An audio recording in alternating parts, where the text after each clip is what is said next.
우리가 살아갈 때 우리 사람의 인생에는 참 다양한 문이 있습니다. 어떤 사람에게는 성공으로 들어가는 문이 있고, 또 어떤 사람에게는 새 기회로 들어가는 문이 있고, 어떤 사람에게는 결혼이라는 문이 있고, 또 어떤 사람에게는 새로운 직장이라는 문이 있습니다.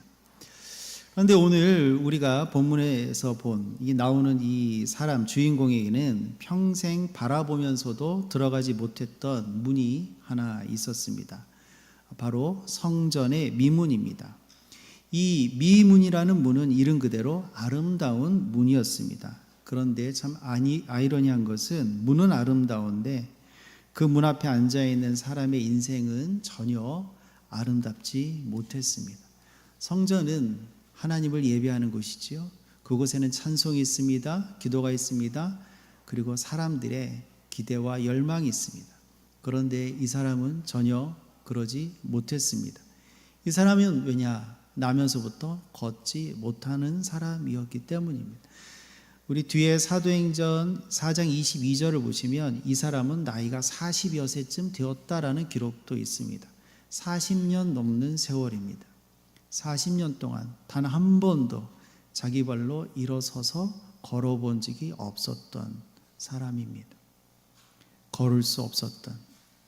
그래서 아주 어렸을 때부터 사람들이 이 사람을 성전 문 앞에 데려다 주었나 봅니다. 그리고 그곳에서 하루를 보내고 다시 집으로 데려왔나 봅니다. 그가 그곳에서 성전 미문 앞에서 할 수 있었던 것은 단 하나밖에 없었습니다. 그것은 바로 구걸입니다. 사람들이 성전으로 들어갈 때마다 손을 내밀고 구걸하는 것이 그의 삶의 전부였습니다. 그렇게 1년이 지나고 10년이 지나고 그렇게 40년을 채웠습니다. 그에게 인생은 새로운 것이 아니라 매일 똑같이 반복되는 것일 뿐이었습니다. 꿈을 꾸는 것, 희망을 갖는 것은 사치였습니다. 아니, 어쩌면 이 사람은 단 한 번도 꿈꿔보지도 희망을 가져보지도 못했을 겁니다. 그저 오늘 하루 먹고 살 수만 있으면 되는 것이었습니다. 그래서 성경에 나오는 그날도 똑같은 하루가 시작되었습니다. 오후 3시쯤 되었습니다. 사람들이 기도하러 성전으로 들어가기 시작합니다. 그는 사람들이 들어갈 때마다 바쁘게 손을 내밉니다. 그런데 그날 단 한 번도 본 적이 없었던 두 사람이 자기에게 다가오는 것을 봅니다. 바로 베드로와 요한이었죠. 그는 그 두 사람을 보고 또 평소처럼 손을 내밀고 이렇게 말했을 것입니다. 한 푼만 도와주십시오. 불쌍한 사람을 지나치지 마십시오. 늘 똑같이 그는 그렇게 행동하고 말했을 겁니다. 그런데 이상한 일이 일어났습니다. 베드로가 그냥 지나치지 않는 것이었습니다. 오히려 이 사람을 뚫어지게 바라봅니다. 성경은 그것을 이렇게 말합니다. 베드로가 요한과 더불어 주목하여 이르되, 주목하였다. 여기서 우리가 놓치지 말아야 할 것이 있습니다. 그 사람은 돈을 원했죠. 그런데 베드로는 그 사람을 주목하면서 바라보면서 계속 뚫어지게 쳐다보았어요. 그 사람은 손에서 이 베드로의 손에서 무엇인가 들려서 자기에게 오기를 기대하였습니다. 그가 할 수 있는 기대는, 할 줄 아는 기대는 그것 하나밖에 없었거든. 그런데 하나님께서는 그의 인생에 전혀 다른 것을 준비하고 계셨습니다. 베드로가 이렇게 말하죠. 우리 6절 말씀 한번 같이 읽어보겠습니다. 베드로가 이르되 은과 금은 내게 없거니와 내게 있는 이것을 내게 주노니 나사렛 예수 그리스도의 이름으로 일어나 걸으라 하고. 우리가 너무나 잘 아는 말씀이죠. 이렇게 베드로가 말하고 그 사람에게 손을 내밀어서 오른손을 잡아 일으킵니다. 그때 놀라운 일이 일어났습니다. 이 사람의 발과 발목에 힘이 생겼습니다.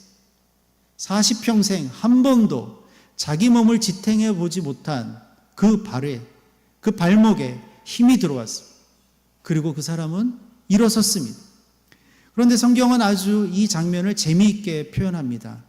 그저 걷기 시작했다라고만 하지 않고 뛰어서서 걸으며 라고요. 즉 그냥 어렵게 일어난 것이 아니라 벌떡 뛰어서며 점프하듯이 벌떡 힘있게 일어났다라고 성경은 분명하게 기억합니다. 얼마나 이 사람이 놀라고 얼마나 기뻐했겠습니까? 40년입니다. 40년 동안 단 한 번도 자기 발로 서보지도 못했던 이 사람이 이제는 자기의 두 발로 힘있게 일어났습니다. 그리고 자기를 일으켜준 베드로와 요한과 함께 성전으로 걸어 들어갔습니다.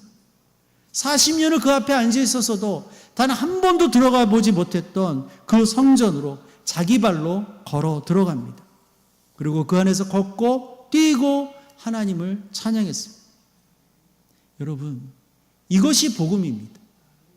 예수님은 우리의 인생을 조금 그저 편하게 만드는데 그렇게 그치시는 분이 아니십니다. 예수님은 쓰러져 있고 넘어져 있고 포기하고 있는 우리를 반드시 붙잡아 일으켜 세워주시는 분이십니다. 오늘 그래서 우리가 이 이야기를 통해서 세 가지의 교훈을 얻고자 합니다. 첫 번째, 예수님은 우리의 절망을 보시는 분이십니다. 이 사람의 가장 큰 문제가 무엇이었을까요? 걷지 못하는 것이었습니다. 그런데 어쩌면 이보다도 더 심각한 문제가 있었습니다. 그것은 바로 기대하지 않는다는 것, 기대하지 못한다는 것이었습니다. 사람이 정말 힘들어지면 무엇이 가장 먼저 무너질까요? 꿈과 기대가 무너집니다. 내일은 좀 더 나아지겠지, 이 말이 입에서 나오지 않기 시작할 때 그것은 정말 절망이죠. 그냥 오늘 하루만 버티는 겁니다. 그냥 오늘 하루만 지나가면 되는 겁니다. 어쩌면 이 사람도 그렇게 살아왔을지도 모릅니다. 이 사람은 예수님을 만나기 전까지는 돈만 기대하면서 살았습니다. 아니, 사람들의 동정만 기대하면서 살았던 사람입니다. 어느 누군가 동전 하나를 던져주기를 기다리면서 오직 그거 하나만 기대하면서 살았던 사람입니다. 이것이 이 사람의 인생의 최대의 기대였습니다. 그런데 우리 주님은 이 사람이 생각하지도 못했던 놀라운 것을 주셨습니다. 돈이 아니라 새로운 인생 자체를 허락하여 주셨습니다. 이것이 너무나 중요한 것입니다. 우리는 자꾸 하나님께 내가 원하는 것을 달라고 기도하지요. 하나님, 이것만 해결해 주십시오. 하나님, 이것만 주시면 됩니다. 그런데 하나님께서 때때로 우리가 구하는 것보다 훨씬 더 큰 것을 준비하시는 분이십니다. 우리는 동전을 구하는데 하나님은 일어남을 주십니다. 우리는 문제 하나의 해결을 구하는데 하나님은 우리 인생 전체를 송두리째 새롭게 바꿔 주십니다. 우리는 환경이 바뀌기를 구하는데 하나님은 우리 안에 그 모든 것을 이겨낼 넉넉한 새로운 힘을 주십니다. 하나님은 우리의 필요를 모르시는 분이 아니십니다. 우리보다 우리를 더 잘 아시는 분이십니다. 혹시 지금 이 자리에 우리 가운데 나의 삶 속에, 나의 인생 속에 아무런 소망도 보이지 않는다라고 여기시며 한탄하는 분이 계실까요? 기도해도 달라지는 것이 없다고 생각하는 분이 계실까요? 오랫동안 반복되는 문제에 힘들고 지쳐서 낭망하고 포기하는 분이 계실까요?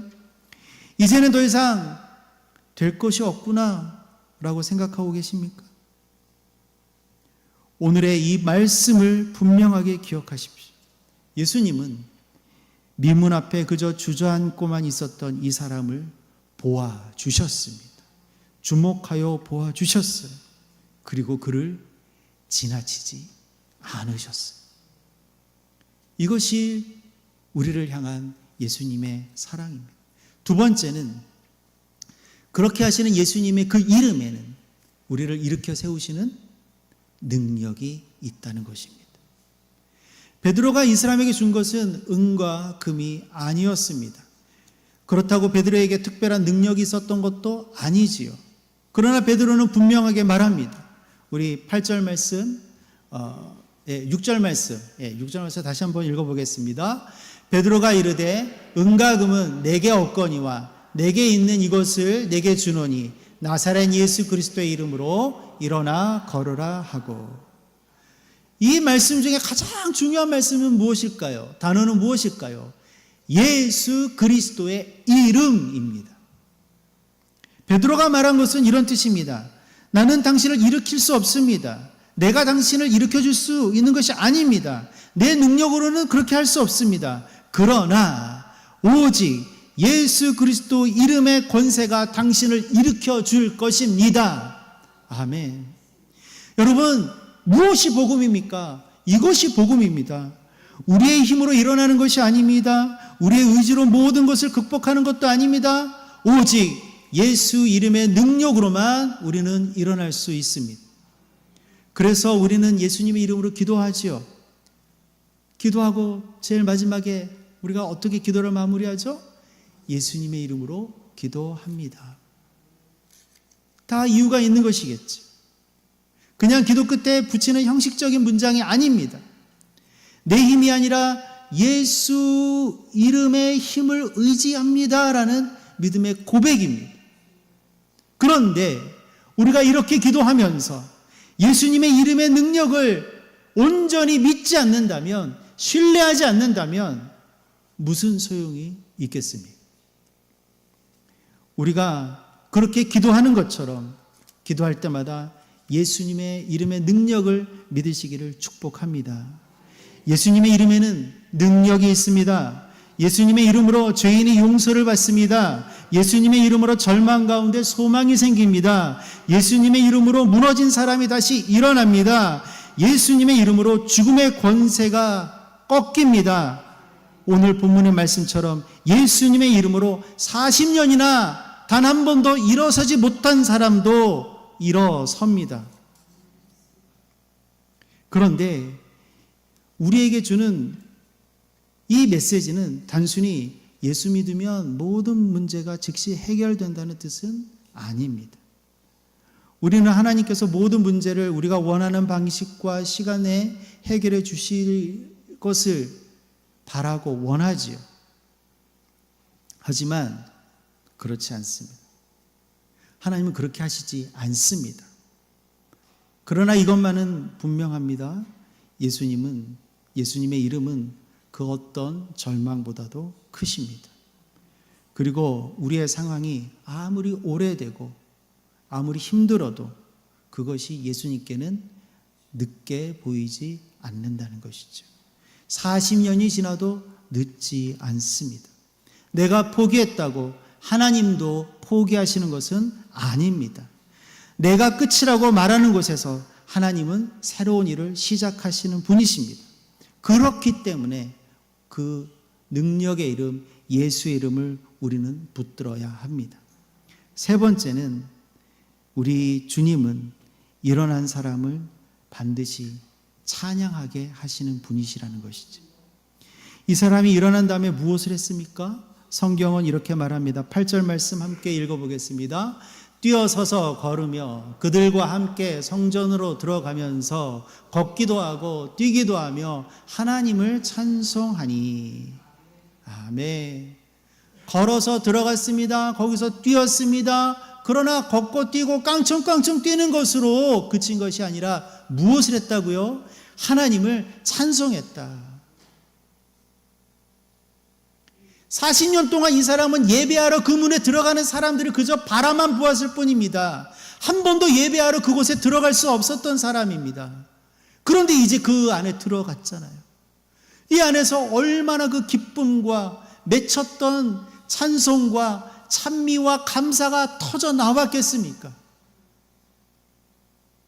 그래서 그는 그 성전 뜰 안에 들어가서 마음껏 뛰며 마음껏 찬송한 것이죠. 하나님의 은혜를 경험한 사람의 모습은 바로 이런 것입니다. 하나님께서 우리를 일으켜 주신다면 우리가 하나님이 여기까지 나를 데려오셨습니다 라고 고백하면서 하나님을 찬양할 수 있게 되기를 소망합니다. 이사야서 61장 3절은 이렇게 말합니다. 함께 읽어보겠습니다. 무릇 시온에서 슬퍼하는 자에게 화관을 주어 그 죄를 대신하며 기쁨의 기름으로 그 슬픔을 대신하며 찬송의 옷으로 그 근심을 대신하고 그들이 의의 나무 곧 주께서 심으신 그 영광을 나타낼 자라 일컬음을 받게 하려 하심이라. 아멘. 참 놀라운 말씀이죠. 하나님은 우리의 슬픔을 모르시는 분이 아니십니다. 우리의 눈물을 외면하는 분도 아니십니다. 우리가 뒤집어 쓰고 있는 죄가 무엇인지도 잘 아시는 분이십니다. 그러나 하나님은 아시는 것으로만 끝내지 않으십니다. 우리가 뒤집어 쓰고 있는 슬픔의 죄 대신에 화관을 주시고, 슬픈 대신 희락을 주시고, 근심 대신 찬송의 옷을 입혀주시는 분이 바로 우리가 믿고 따르는 하나님이십니다. 물론 그 때와 방법은 하나님의 손에 있지요.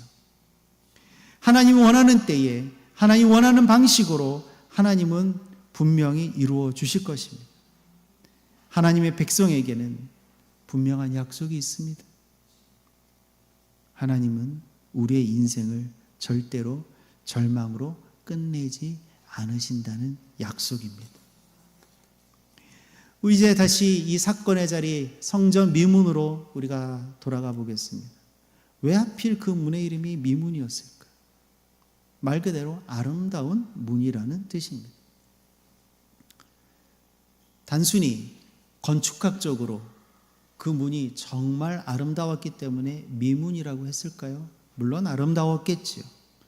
그러나 기록에 의하면 이 문은 여러 다른 문들과는 달리 주로 예배드리러 들어가는, 제사드리러 들어가는 사람들의 주된 출입구였다고 합니다. 그래서 그 문의 이름을 미문이라고 한 것이 아닌가 저는 생각해요. 왜? 무엇이 가장 아름답다? 하나님을 예배하는 것이 가장 아름답다. 그리고 내가 지금 하나님께 예배하러 들어가는 이 때, 이 시간이 가장 아름다운 때이다. 그렇기 때문에 그 문의 이름을 미문이라고 하지 않았을까? 하나님을 예배할 때가 우리의 삶 속에 가장 아름다운 때입니다.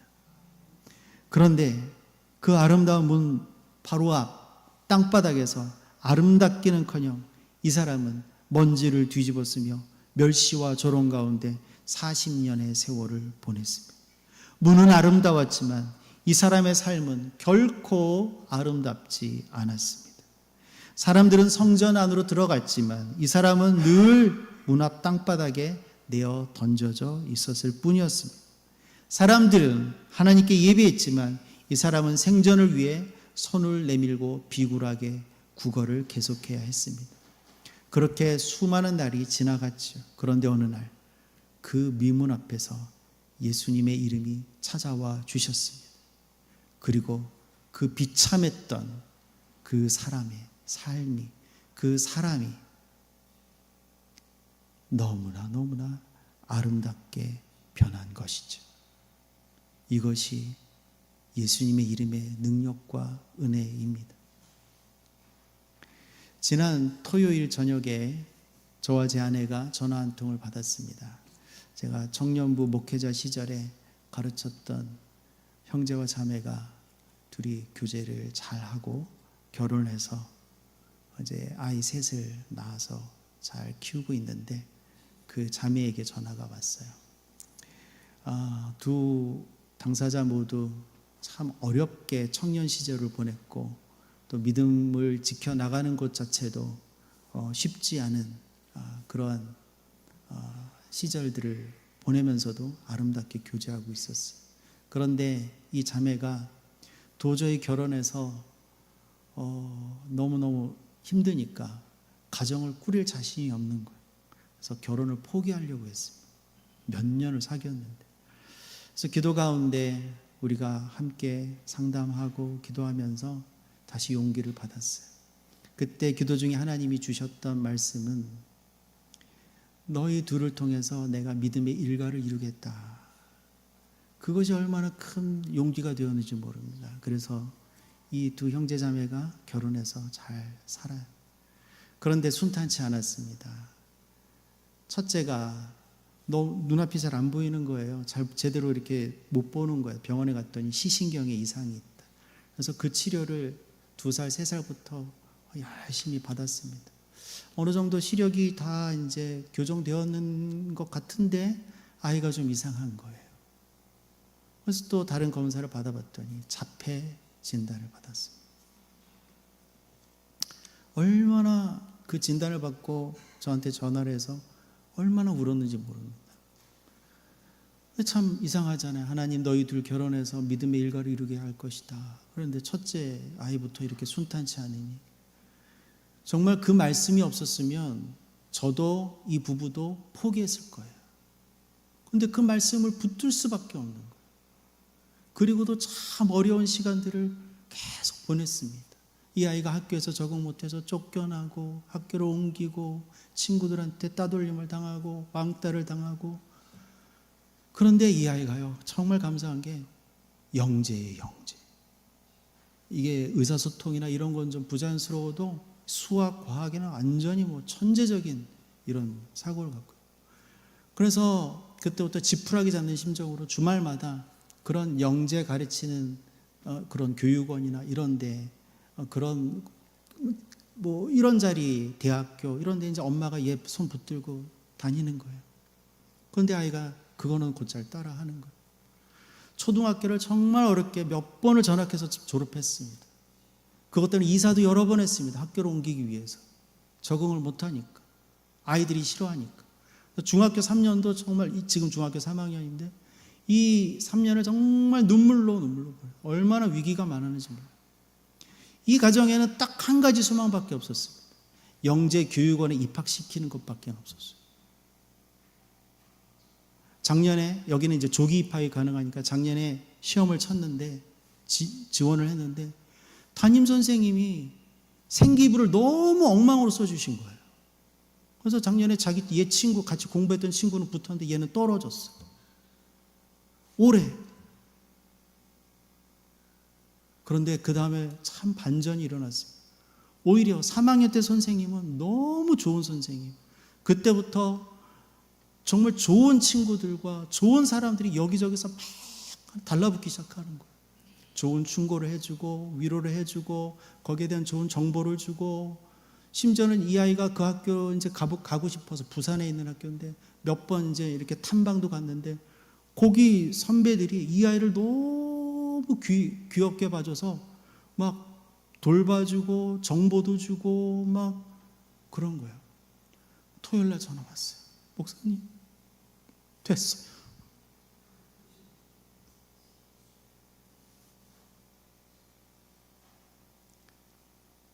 저랑 제 아내가 그 전화 받는데 눈물이 나더라고요. 그러면서 감사할 수밖에 없어요. 하나님, 정말 하나님 이름만 부르짖고 눈물 가운데 부르짖은 하나님의 백성들을 하나님은 결코 버리지 않으시는 거예요. 여러분, 이 엄마 아빠가 정말 눈물로 기도하고 하나님밖에는 붙들 수 없었어요.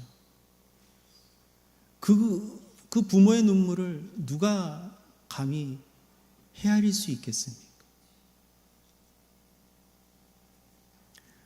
앞으로도 또 많은 난관과 역경이 있겠지만 그것을 통해서 큰 힘을 얻었겠죠. 우리의 때와 우리의 시는 다르다 할지라도 하나님 늘 그렇게 우리를 돌보아 주시고 지켜주십니다. 여러분, 우리가 하나님께 의문을 가질 것은 없어요. 하나님 바라보고 믿고 따르는 것이 바로 우리가 해야 할 것입니다.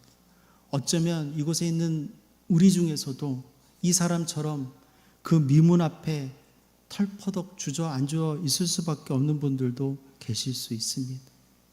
사람들 보기에는 괜찮아 보이는데 내 마음은 주저앉아 있는 경우, 오랫동안 해결되지 않는 문제가 있을 수 있습니다.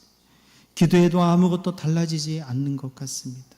이제는 기대조차 포기하고 있습니다. 그렇다면, 혹 우리 안에 그런 분들 계시다면 오늘 이 말씀을 분명히 기억하시고 힘을 얻으시기 바랍니다. 예수님은 미문 앞에 있는 우리를 결코 지나치는 분이 아니십니다. 예수님은 우리의 절망을 봐주십니다. 예수님의 이름에는 우리를 일으킬 능력이 있습니다. 그리고 그 예수님의 이름을 만날 때 우리는 다시 하나님을 찬양할 수 있는 삶을 회복하게 될 것입니다. 그러므로 우리가 오늘 다시 한번 예수 그리스도의 이름을 붙들어야 합니다. 넘어진 분 계십니까? 예수님 이름 붙드십시오. 주저앉아 있는 분 계십니까? 예수님의 이름을 부르십시오. 희망이 보이지 않는 분이 계십니까? 예수님의 이름을 바라보십시오. 그리고 하나님의 때를 기다리면서 다시 일어서십시오. 그것이 우리가 해야 할 것이죠. 우리가 아까 찬양 시간에 마지막으로 불렀던 찬양의 가사입니다. 제가 한번 읽어보겠습니다. 예수님의 이름으로 나는 일어서리라. 주가 주신 능력으로 나는 일어서리라. 원수가 날 향해 와도 쓰러지지 않으리. 주가 주신 능력으로, 주가 주신 능력으로, 주가 주신 능력으로 일어서리라. 아멘. 우리 이 찬양 한번 더 불러봤으면 좋겠습니다.